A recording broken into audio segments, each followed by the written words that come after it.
When will the Falcons name their next head coach? And will it boil down to an ultimatum where owner Arthur Blank has got to make a choice between Rich McKay and Bill Belichick? You are Locked On Falcons, your daily Atlanta Falcons podcast. Part of the Locked On Podcast Network, your team every day.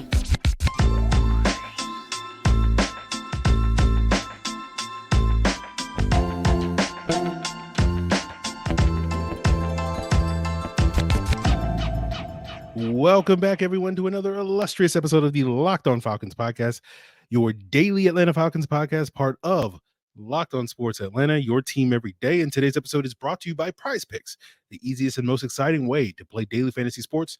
Just go to prizepicks.com/LockedOnNFL and use code in all lowercase LockedOnNFL for a first deposit match up to $100. And guys, if you don't know me, I'm your very humble host, the humblest host. That is Aaron Freeman. Been covering the Falcons for over 15 years, formerly at FalcFans.com, RIP, still going strong on this illustrious podcast. And I appreciate each and every one of you that is an everydayer that makes this illustrious pod your first listen, your first watch each and every day. And you too can become an everydayer. All you got to do is subscribe for free or follow for free on YouTube or wherever you listen to podcasts. So today's episode, we will continue our positional breakdowns, looking back at the 2023 season, talking about the wide receiver group. We'll talk about Drake London's potential to be the true number one wide receiver that the Falcons need and why this team needs to become more explosive elsewhere at the wide receiver position. But of course, we're starting today's episode with the latest updates on the Falcons head coaching search, which does not seem to be like it's about to come to an end, but we'll talk about why that is. You know, as of this recording, the Falcons have lined up 8 second interviews over the next week or two. 4 of them are coaches that are currently have their teams participating in the conference championship game, which is Lions offensive coordinator Ben Johnson, Lions defensive coordinator Aaron Glenn, Ravens defensive coordinator Mike McDonald, and Ravens D-line coach Anthony Weaver. These interviews cannot occur until after this weekend's conference championship games play. There's no word yet on if the Falcons have lined up a second interview for 49ers defensive coordinator Steve Wilks, who they did have a first interview with, who would also fall into that category. But the other 4 remaining second interviews are reportedly with Rams defensive coordinator Raheem Morris, Panthers defensive coordinator Ejiro Evero, Texans offensive coordinator Bobby Slowick, and Michigan head coach Jim Harbaugh, although there are recent reports just before I jumped on this episode that the Chargers are actively negotiating with Jim Harbaugh, and so that could potentially cross him off the list. The Falcons have already conducted a second interview with ex-Patriots head coach Bill Belichick. That happened last Friday. They have a first interview reportedly set to happen on Wednesday of this week with ex-Titans head coach Mike Vrabel. And they were going to have a second interview this week with Bengals offensive coordinator Brian Callahan, but the Titans decided, nah, we're not going to let him get to those second interviews with the Falcons and other teams, and they hired him as their head coach on Monday. I think that's a good hire. Check out Locked On Titans for more insight into that and why they're excited about what Brian Callahan's going to bring there. So all this clearly shows that the Falcons have a robust and comprehensive search for their next head coach, and this is going into this process is what we thought it was going to be.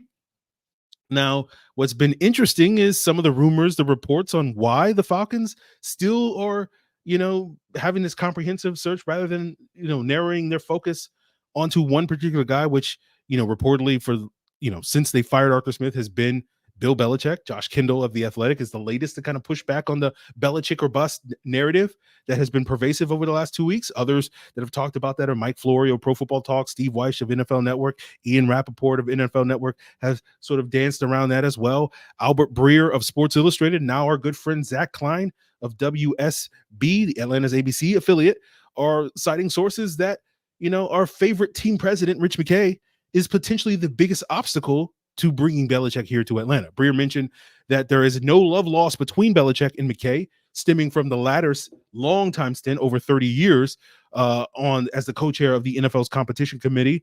And, basically in a nutshell, Belichick being a little bit old school and not loving some of the changes that the league has made to the game, especially over special teams that the competition committee has sort of pushed forward over those period of time. Zach, on the other hand, is talking about sort of McKay's influence on Arthur Blank, the Falcons owner, echoing reports that Blank believes Belichick is the Falcons' best shot to win now, which is why the Falcons seemingly have zeroed in on him.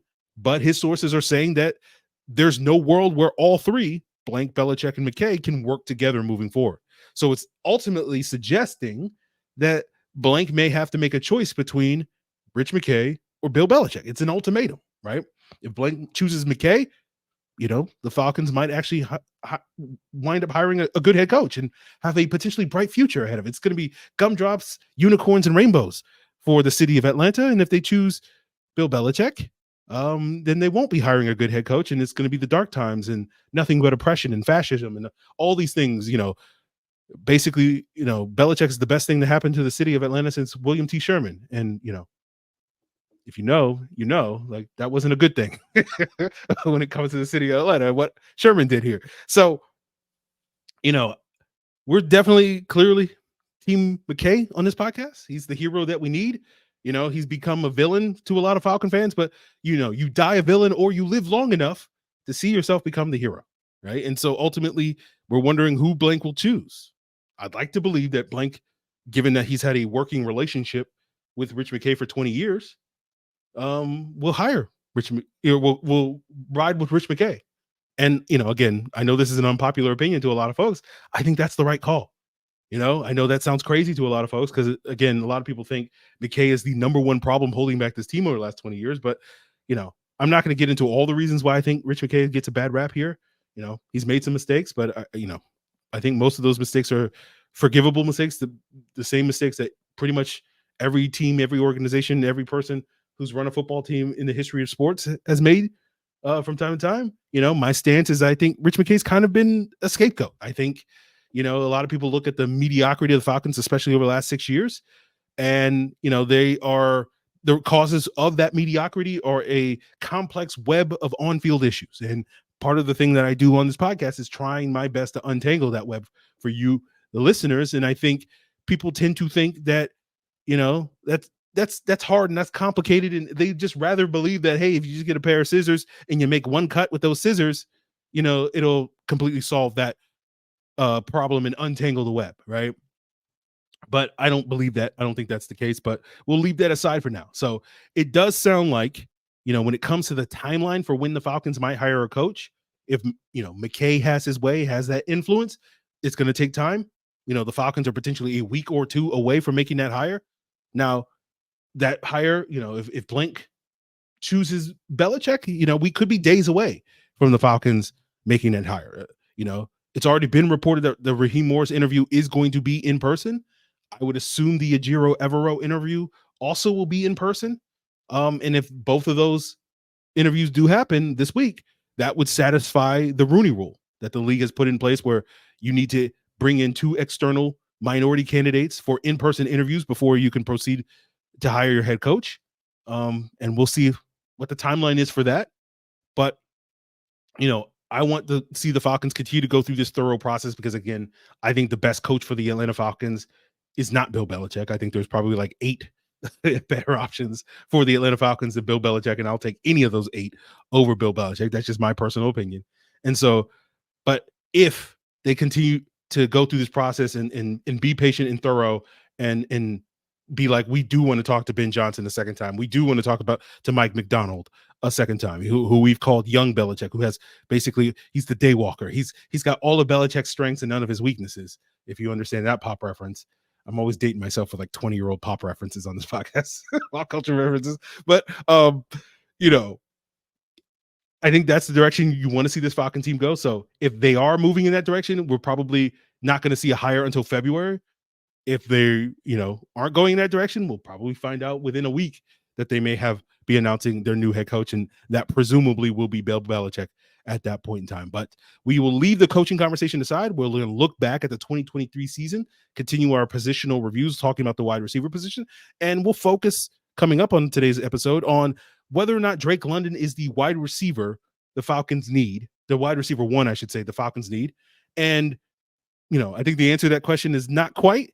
But I do think if the Falcons' next regime kind of tweaks his role, he could become that guy, and we'll break that down as we continue today's Locked On Falcons. So, guys, Prize Picks is the most exciting way to play daily fantasy sports. And now that basketball season is here, guys, you got to love there's specials league, right? There's combination projections. You can combine two or more players from different leagues, different sports, college basketball, NBA, NFL, not so much college football anymore, but NHL, right? And if you have the skills, you can turn $10 into $250. Prize Picks is simple to play. Just pick two or more players, pick more or less on their projected stats, and you're only going against the projections, not against any other players. And the more entries you make, the more money you can make, up to 25 times your money. Quick withdrawals, easy gameplay, and enormous selection of players and stat types is why PrizePicks is the #1 daily fantasy sports app. Go to prizepicks.com/LockedOnNFL and use code in lowercase LockedOnNFL for a first deposit match up to $100. That's prizepicks.com/LockedOnNFL with promo code LockedOnNFL. PrizePicks is daily fantasy sports made easy. So, guys, I want to promo the Locked On Sports Today YouTube channel, 24/7 streaming channel, first of its kind here on YouTube. And of course, they're giving the biggest stories on all the sports across the world. And if you're looking for a more local flavor, check out Locked On Sports Atlanta's 24/7 streaming channel to get those most recent updates on the Falcons, Braves, Bulldogs, Hawks, etc. So that's all part of Locked On Podcast Network, your team every day. So when we talk about the wide receiver group, the mainstay is Drake London. We'll talk about why we could see major overhaul for this wide receiver group a little bit later. But, I think the conversation around Drake London often is similar to the conversation surrounding Bijan Robinson and Kyle Pitts as just another weapon that Arthur Smith failed to maximize here in Atlanta. And again, there's a kernel of truth there, but I tend to think that narrative is typically driven by fantasy football and not necessarily reality football, right? I think the Falcons certainly could have gotten more out of Drake London this past year. I don't necessarily think it's all because of Arthur Smith's play calling. Watching the film, to me, there were plenty of times Drake London was open and the quarterback went a different way, right? And, if the quarterback was inclined to force Drake London the ball, as Desmond Ridder was at the end of the 2022 season due to the injuries elsewhere on their offense, we would have seen Drake London's production spike this year, but we didn't get those things. And, the other thing I know is watching the film this year, and I think this is true of not only Drake London, but also Bijan and Kyle Pitts, is that too often, in my opinion, in critical situations, those third down situations, I don't think Drake London was a reliable winner in those situations, right? That when defenses would basically man up the Falcons' skill position players, the Falcons didn't really have that guy that they could reliably, that could reliably win in those situations in the ways that Julio Jones and Roddy White were in their primes. And, as I often say, I don't think it's quite fair to say, Drake has to be as good as Roddy and Julio are. I think Drake has to be the best version of Drake London. And we'll talk about, how I think we can get the best version of Drake London in a bit. But, certainly I do think there is room for improvement at the wide receiver position for the Falcons to potentially find that guy, right? That true blue #1 receiver. And again, to be fair to Drake, there's probably no more than 12 of those guys currently in the NFL today. And Drake doesn't necessarily have to be one of those 12 to be good here in Atlanta. For example, and I'm not saying that, Drake is this ranking. I don't know where I would rank Drake on wide receivers because I don't spend that much time thinking about my wide receiver rankings as much as I think about quarterback rankings. But, let's say Drake is the 17th best wide receiver in the NFL. That's not a bad place to be. But, again, how do you maximize that? How do you get the most of that so that even if Drake is the 17th best wide receiver, he can perform like the 12th best or the 10th best wide receiver in the NFL? And basically, my stance is the same as it was when we drafted him. I haven't seen really much evidence to really change my opinion over the last 2 years on this. And I think Drake is best utilized as that sort of power big slot, whatever you want to call it, right? And the Falcons, to me, haven't really embraced that. And the only time they did was in those final 6 games in 2022 when Kyle Pitts was hurt and the Falcons were forcing him the ball. And a lot of that came with him being in the slot. And that, to me, was the best stretch of games that Drake London has had since he arrived in Atlanta. I don't think that's a coincidence. And then I was looking at the numbers earlier today, and I thought this was an interesting stat. It's probably more coincidental than it's going to sound like sharing it with you. But if you look at the games where Drake London, had 30% or more of his snaps in the slot, the Falcons this year in those games was 5-2. Now, again, that's probably more of a coincidence than a direct correlation or direct causation, because only like 2 of those games was Drake's production as a receiver primarily, or, he had any significant production out of the slot. So it's more coincidental than anything. But, it's a little bit extra on the mountain of evidence to me that suggests that Drake London is best utilized in the slot, right? And I think the film backs this up. Drake isn't necessarily the greatest separator in the NFL. Like, I'd probably, on the 10-point scale, is probably like a 6. That's like a B- or something like that. I don't know where you would put that, but somewhere around there. And I think that leads to some limitations as an outside receiver, right? Like, we know he can win on jump balls. We know he can win on back shoulder throws. But I think if that's the ways that you win on the outside, and that's consistently been the ways that Drake has won on the outside, I think that lowers your ceiling as an outside receiver, unless you're blessed with outstanding speed like a DK Metcalf, who wins in a lot of similar ways. But for the guys that don't necessarily have that elite speed, like Cortland Sutton and Mike Williams, that also win in those ways, like, those aren't guys that, you sort of say are like number 1 wide receivers. Maybe they're high end number 2s, but that's about it. And so I think Drake's lack of speed there kind of limits him on the outside. Now, I don't think that speed limits him in the slot, right? Because he can use his size and his physicality against nickel corners, who still tend to be smaller and slower than their outside counterparts in the NFL. And I think that's where he can create the most mismatches and do the most damage against your typical NFL defense.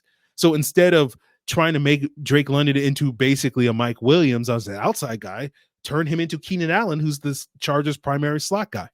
Make him into a Marcus Colston, make him into a Michael Thomas type of player, right? And my hope is that the next coaching staff sort of embraces Drake in that role, and I think that will lead to Drake, continuing to get better and be a more effective go-to wide receiver in the event that the Falcons can't find a Julio Jones or a Roddy White to be sort of that true blue number 1 guy. But let's talk about, the Falcons finding that other receiver, and let's talk about the complementary pieces besides Drake London that the Falcons had at the position. And, we can lump Van Jefferson, Scotty Miller, KhaDarel Hodge, and Mack Hollins into a single conversation. I think that group is fine if you had better quarterback play. If Matt Stafford or Justin Herbert was the Falcons quarterback this year, that group would have been more than good enough for the Falcons to reach their goals and make the playoffs and all that stuff. But obviously the Falcons didn't have that level of quarterback play. And it's funny because all offseason, all summer long, you heard me talking about how the Falcons needed to upgrade their wide receiver position, talking about Corey Davis and Hunter Renfrow and all these various things. And I'm basically, the justification I said then was that, upgrading the wide receiver is going to be a priority in 2024. And here we are. But of course, I'm far too humble to say I told you so here on this illustrious podcast. But, basically what I was saying then, if you weren't listening to the podcast back then, is that if your primary function for your number 2 wide receiver is to be a blocker, then yeah, Mack Hollins is a good get in that role.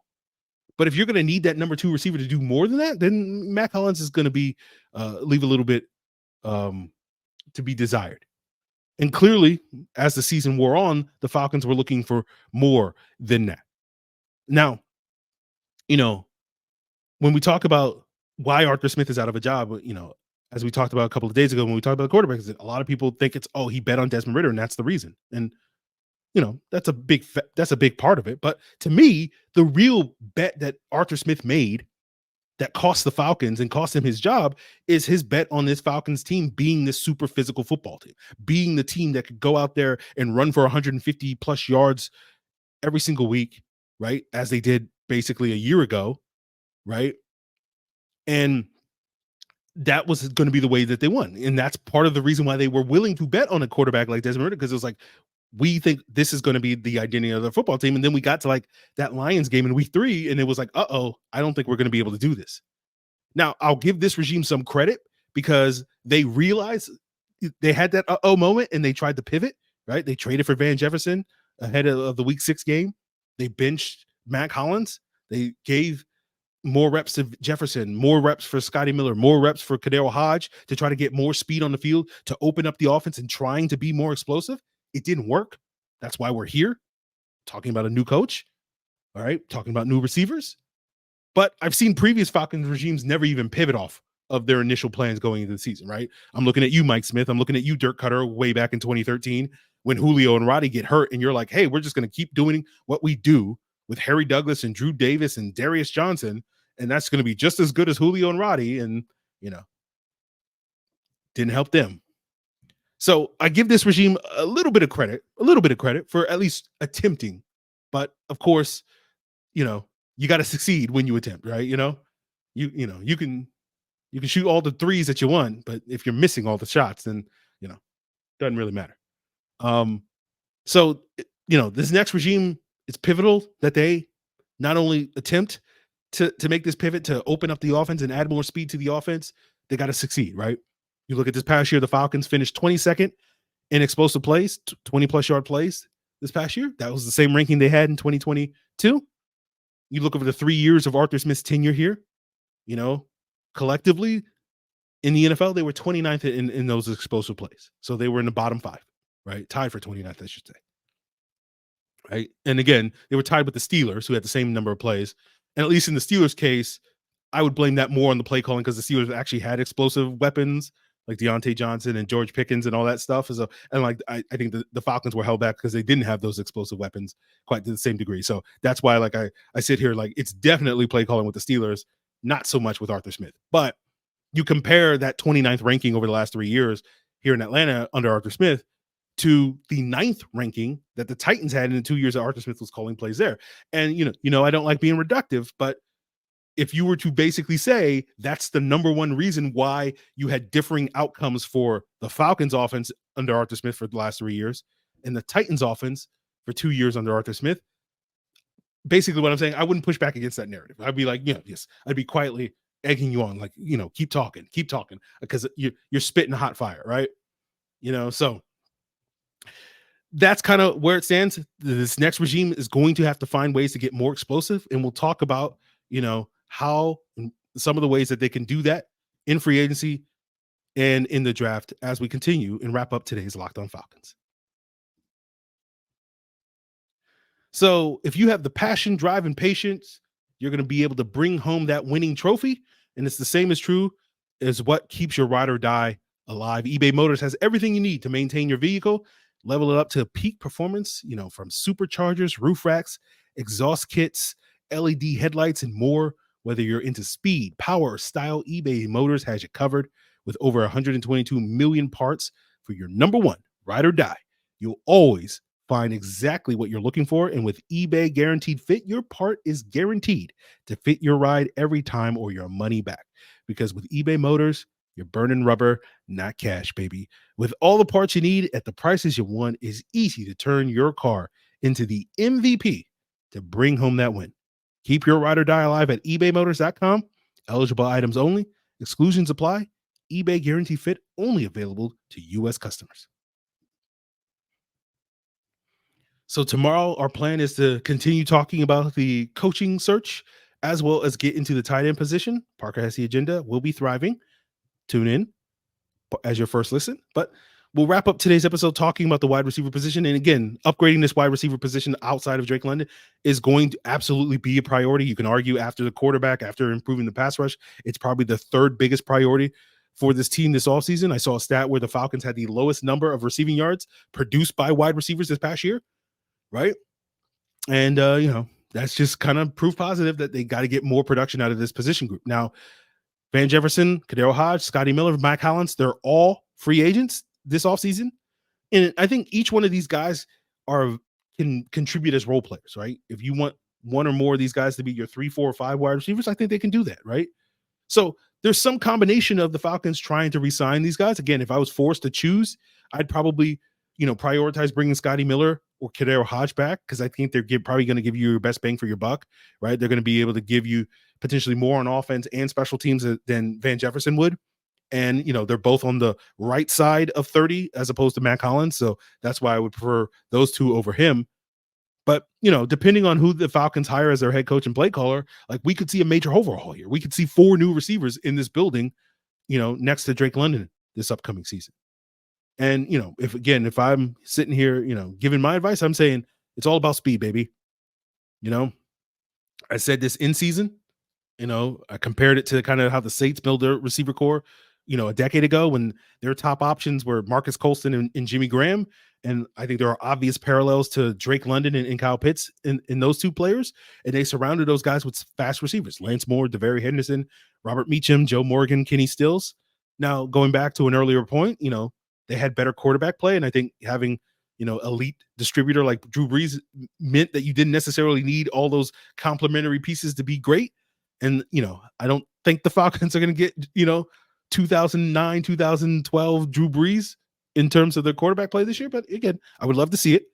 So the Falcons are probably going to need to get better players than DeVary Henderson or Robert Meacham to surround Drake London and Kyle Pitts than the Saints need to. So, we'll see if they can do that. Who's going to call plays is going to matter. Like in a world where the Falcons hire Ben Johnson, maybe they push for Josh Reynolds to be that number 2. He was very productive this year with the Lions this past year as in making some of those explosive plays on the digs and the crossers in that Lions offense. We've talked about in the 2 previous positions, quarterback and running back, some of the potential changes that could happen if the Falcons do hire Bill Belichick and then potentially bring in someone like a Josh McDaniels as their play caller. And I think unlike those other 2 positions where I'd be very skeptical about the direction they would go with that hire, I think wide receiver is one position where at least in some ways you could make the case that, say, a Josh McDaniels makes a ton of sense, because you could sort of see McDaniels using Drake in the same ways that he used Jacoby Myers, who primarily spent, like 60, 70% of his snaps in New England in the slot and was very productive that way.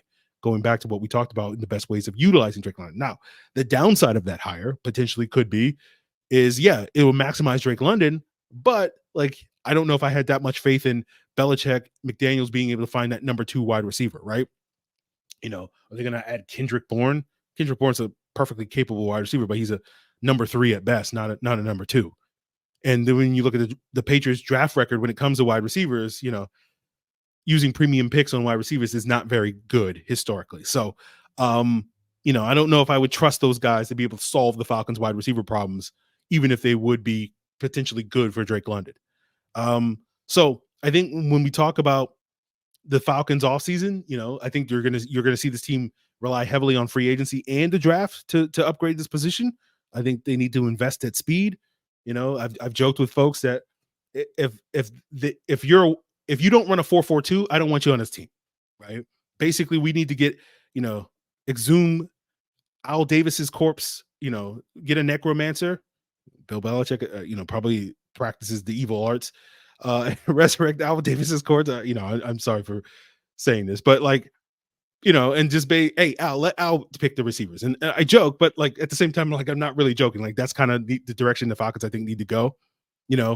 Obviously it's not as simple as solving your problems. Hey, just draft a bunch of fast guys. Or otherwise, Bill Belichick and the Patriots, Tyquan Thornton would have solved some of their issues with being more explosive. But, I certainly think, I don't need to really have to, you should understand why it's probably easier to be an explosive offense when you have a bunch of guys that run 4-3s as opposed to a bunch of guys that run 4-6s. I don't think that, it doesn't take a rocket scientist to figure out why, those teams that have more speed at the wide receiver position tend to be more explosive than teams that don't. So, that's kind of where we're going to leave it. This upgrading the wide receiver position is going to be an ongoing conversation this offseason. So I don't feel as compelled to get into sort of the specific options that they need to. We'll probably get into, as we get closer to free agency, talk more about those specific options once we have an idea of what style of offense this is going to be once the Falcons make that head coaching hire. And some of the players that they may wind up targeting, but it's going to be a priority this offseason. And then, potentially, last year when I was at the Senior Bowl, I focused a lot on the trenches, right? And this year, I think I'm going to probably focus on the quarterbacks and the wide receivers, because I think there's a good bet that a couple of these guys that are down there will be picked up by the Falcons, this April. So that may be more of an ongoing conversation that we talk about next week on the podcast. So stay tuned to that. Continue to make us your first listen. Of course, check out Locked On Sports Today and Locked On Sports Atlanta's 24/7 streaming channels as well. Check out Locked On NFL as your second listen to get the updates on all the latest news going on around the NFL. Locked On Titans, Locked On Chargers, to hear what's going on with their coaching searches. It's all part of Locked On Podcast Network, guys. Your team every day. Tomorrow's the Parker Hesse agenda, baby.